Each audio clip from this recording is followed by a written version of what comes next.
rapidement sur celui qu'on aurait dû chroniquer avec Françoise, malheureusement elle n'est pas là. Dans la salle, il y en a qui ont lu Fatou Diom, ceux qui attendent. Bien. Merci, on pourra discuter ensemble. Parce que ça va être, même si ça va être parmi les, tu sais, dans 100 ans, on parlera des classiques africains et je pense que celui-là rentrera dans le lot des classiques africains. Donc Fatou Diom, je ne sais pas si on dit Diomé ou Diom. On va dire Diom, c'est ça. Donc Fatou Diom, je l'ai découvert par Le ventre de l'Atlantique. Je me rappelle. Excellent. Je ne l'avais pas trop aimé. J'avais trouvé moyennement. Et celui-là, je l'ai trouvé excellent. Rapidement, il s'agit donc de Bouna et Aram, qui sont deux mamans, qui vivent, donc qui sont au Sénégal, et qui sont évidemment qui vivent dans des conditions, pas évidemment, mais qui vivent dans des conditions assez miséreuses. Aram, elle est avec un mari qui est blessé, qui a fait la guerre, qui est blessé, qui est sorti en fait, qui est un gars irascible. C'est quelqu'un qui est assez mauvais, mais ça vient aussi du fait qu'il est handicapé, il est entièrement dépendant de sa femme. C'est quelqu'un d'aigri, qui passe son temps à gueuler, à râler sur sa femme. Donc Aram, elle est seule à s'occuper de ce type-là et à s'occuper de son fils, parce qu'elle a un fils, le seul fils qui lui reste, parce que le premier est décédé en mer, c'était un pêcheur, donc il lui reste Lamine.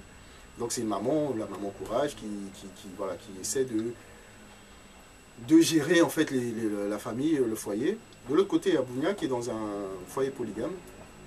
Et on parlera des mères dignes et indignes, parce que je pense que ces deux-là sont les facettes de cette pièce-là. Bounia et Aram sont copines, et la différence avec Bounia, elle est seconde femme d'un foyer polygame, et elle voit sa rivale, donc la première femme, qui a des enfants plus grands, qui a des enfants qui ont réussi. Il y en a qui sont en Europe, faire des études, il y en a qui sont fonctionnaires à la capitale, et elle, ses enfants, c'est pas ça. Il y a un enfant au chômage, qui est pêcheur, et donc elle a un rapport très très très conflictuel de jalousie et de compétition un peu avec sa coépouse, parce que pour elle, sa coépouse a tous les lauriers, les enfants qui réussissent, les enfants qui nourrissent en gros la famille, et elle se voit comme étant à chaque fois rabaissée, donc inférieure par rapport. Donc elle a un rapport très violent avec sa coépouse, et sa meilleure amie, donc c'est Aram. Et un jour, elle propose donc à Aram de pousser les enfants à aller en Europe, immigration via les bateaux et autres, parce qu'elle aussi, elle veut être reconnue, elle veut cette reconnaissance-là, et ça doit passer par son fils Issa. Donc Lamine et Issa, avec les deux mamans, sachant que les enfants avaient déjà ces idées-là aussi en tête d'émigrer, et donc elle décide pendant des mois et des mois de travailler d'arrache-pied, réunir de l'argent, et envoyer les enfants en immigration via les bateaux, donc tout ce qu'on voit un peu, Lampedusa et autres. Donc, cet aspect-là, c'est donc le départ. Sachant que, parenthèse, avant que les deux enfants ne partent, ils se marient tous les deux. Donc Bounia fait en sorte que Issa se marie en disant c'est important, c'est toujours bien d'avoir l'enfant qui soit marié, parce qu'il reviendra plus facilement, parce qu'il aura une femme sur place. Et donc, elle arrange un mariage et se marie. En plus, pour elle aussi, c'est un honneur aussi. Je veux pouvoir marier mon fils. Et donc, quand Issa part, il a une femme qui est restée et qui est enceinte. Donc, il a eu une vraie relation avec sa femme. À la différence de Lamine, qui se marie quasiment par correspondance. Qui se marie au moment où il part. Donc, en fait, la femme qui reste, qui attend Lamine, c'est Kumba, je crois, si je me rappelle bien le prénom, elle n'a pas eu de relation vraiment avec lui. Je connaissais, mais il n'y a pas eu de relation vraiment. Donc, il y a 4 femmes qui attendent ces deux hommes-là qui sont partis, qui ont pris le bateau, qui sont partis. Au départ, elles ont quelques nouvelles, et après, ça se tarit de plus en plus. Et l'attente, c'est vraiment ça. Ces 4 femmes-là, chacune dans un positionnement différent, qui attend les hommes qui sont partis. Les mamans qui se posent des questions, les femmes qui se posent des questions.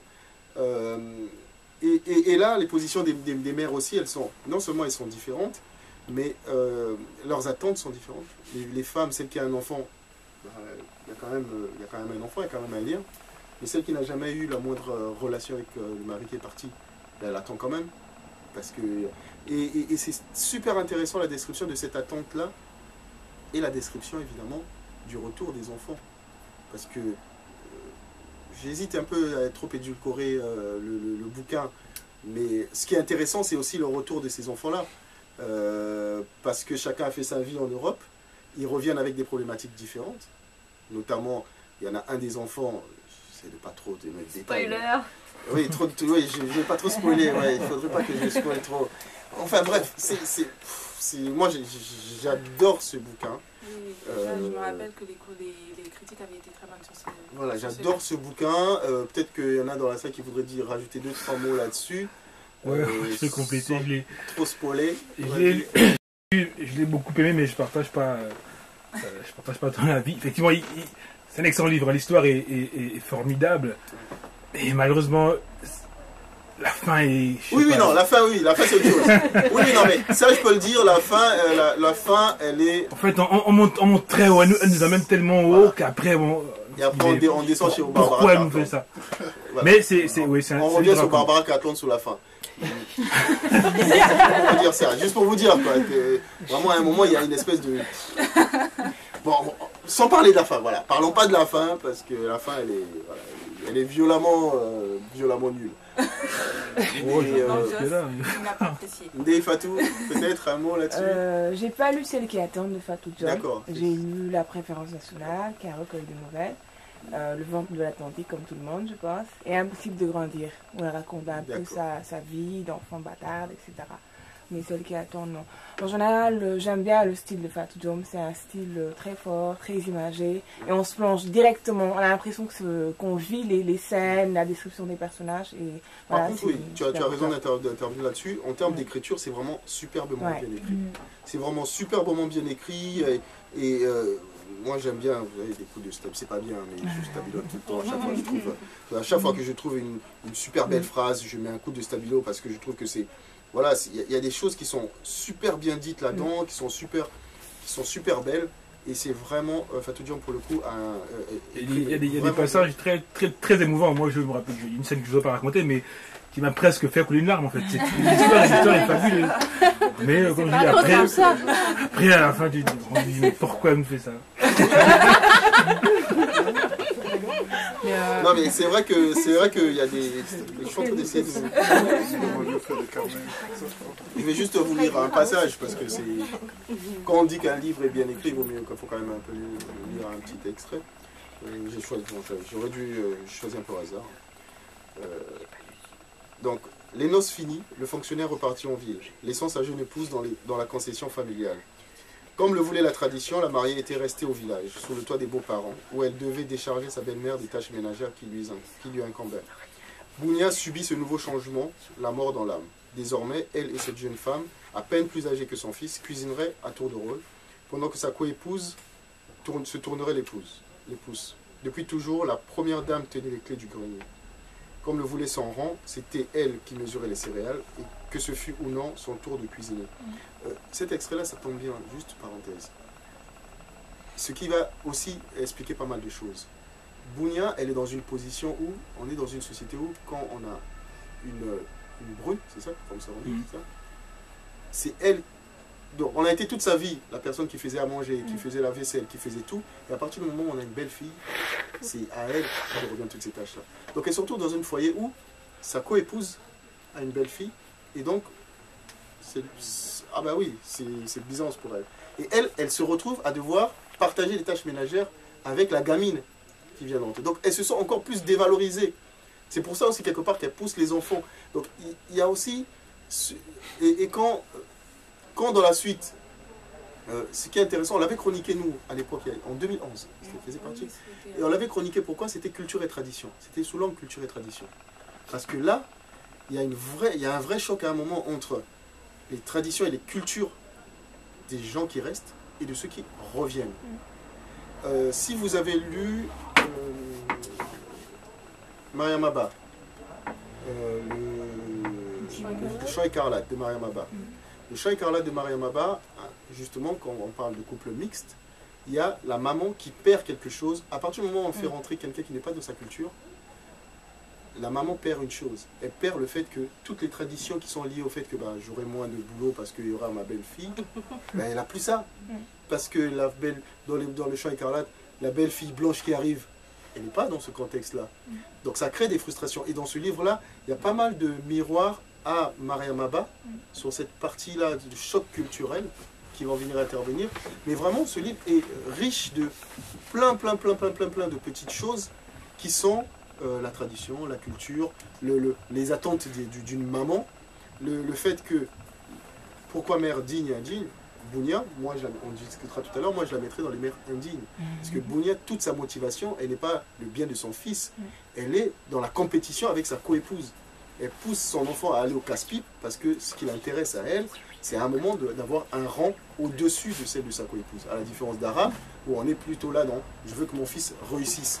Et donc, le côté aigri de la mère, après, elle travaille, hein, elle met de l'argent de côté, mais c'est l'envie de la mère d'être la première, d'être meilleure que sa coépouse, qui pousse les enfants à prendre la mère. Donc il y a vraiment énormément de discussions, de choses qu'il peut avoir en lisant ce livre. Lisez-le, oui. J'ai un peu une question. Je me suis demandé si à la fin les enfants se sont rendus compte de ça, du fait que... On raconte pas à la fin.